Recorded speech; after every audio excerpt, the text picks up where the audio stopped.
चलो मकई काटे। हम गोर बने राजा करिया हो जाए। पहले तो तुम गोर हो नहीं, फिल्टर लगा के गोर बनी हो। वैसे तुमको तो मकई काटने के लिए जाना ही पड़ेगा। मैं आपकी बाप की नौकर नहीं हूँ। मैं नहीं जाऊंगी मक्का काटने। तुम क्या, तुम्हारा बाप जाएगा। ठीक है, मेरा बाप जाएगा लेकिन मैं नहीं जाऊंगी। क्यों दिमाग की दही कर रही हो? मैं दिमाग की नहीं, दूध की दही कर रही हूँ। आखिर तुम घर का काम करना क्यों नहीं चाहती हो? रे कुत्ता, तुम दहेज लिया है ना, इसलिए मैं घर का काम नहीं करना चाहती हूँ। इसलिए मैं तुम्हारी महारानी हूँ और तुम महाहरामी हो।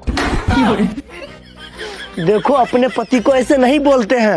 तुम पति नहीं, कुत्ता हो। तुम मुझे कुत्ता बोल के बहुत बड़ी गलती की हो। हाँ, गलती की हूँ, क्या कर लोगे? मैं तुम्हारा पूजा करूँगा।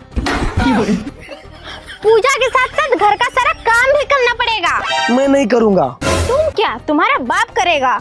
क्योंकि दहेज में 10 लाख रुपया आएगा, मोटरसाइकिल, ये मेरा डिमांड नहीं है, मेरे मम्मी जी का डिमांड है।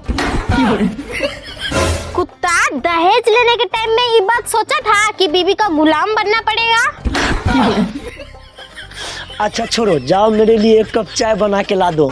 चाय मैं नहीं, तुम बनाओगे और मैं पीऊंगी। मुझे अभी तलाक चाहिए। तलाक तो नहीं दूंगी, लेकिन मुंह पर लात जरूर दूंगी। देखो, अपने पति को ऐसा नहीं बोलते हैं।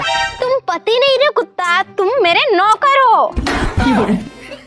अभी मैं तुमको छोड़ रहा हूँ। छोड़ने से पहले 10 लाख रुपया और 1 मोटरसाइकिल जमा करो। अरे वो तो मैं दारू में उड़ा दिया। तो मैं भी तुमको अपनी जिंदगी से उड़ा दूंगी। तो भैया, अगर आप लोग भी दहेज लेते हैं तो आप लोग का भी हाल कुत्ते के जैसा होने वाला है। आप भी बीवी का गुलाम बनने वाले हैं, आप भी बीवी का नौकर बनने वाले हैं। और जानते हैं, लड़की का बाप आपको खरीद करके लड़की के पास दे रहा है। दहेज ले रहे हैं तो अगर आपको रुपया दहेज में दे रहा है तो एक तरह सोचिएगा आपको खरीद रहा है। तो भैया दहेज मत लीजिए। दहेज के खिलाफ हम सख्त हैं, क्योंकि दहेज के चक्कर में हम लव मैरिज कर लिए। अब इससे बड़ी बात क्या हो सकता है? तो सोचिए, सोच बदलो, मतलब देश बदलो।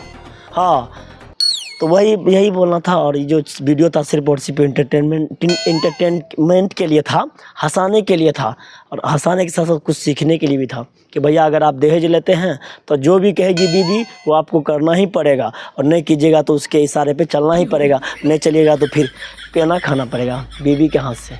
सही बोल रहे हैं, क्योंकि बीवी पावर, देखिए जब भी दहेज ले लेते हैं ना आप लोग, तो उसका पूरा पावर आता है उनके अंदर। अगर आप दहेज नहीं लेते ना तो खुदे शर्म से कुछ नहीं बोलती। अगर हमारी बातों से सहमत है तो प्लीज़ कमेंट में बताइएगा। अगर हमारी बात बुरा लगा हो ना, प्लीज़ वो भी कमेंट में बताइएगा कि क्या बुरा बोल दिया हम। चलिए, धन्यवाद।